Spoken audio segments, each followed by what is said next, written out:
Hoci na Slovensku vyčíňa nezamestnanosť, firmy hlásia, že niektorých ľudí by zamestnali hneď. Pozrite sa, o aké povolania majú najväčší záujem, no aj to, prečo tieto miesta zostávajú neobsadené.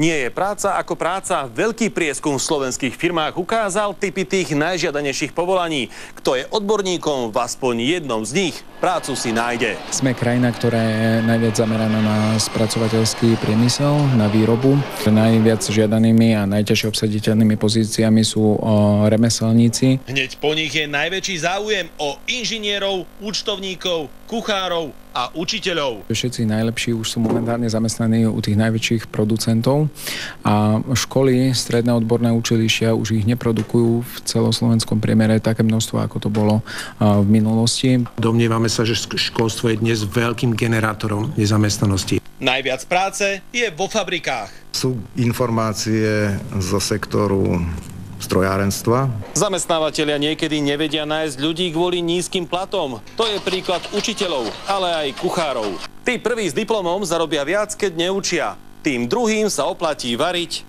radšej za hranicami. Tomáš Velecký, televízia Markíza.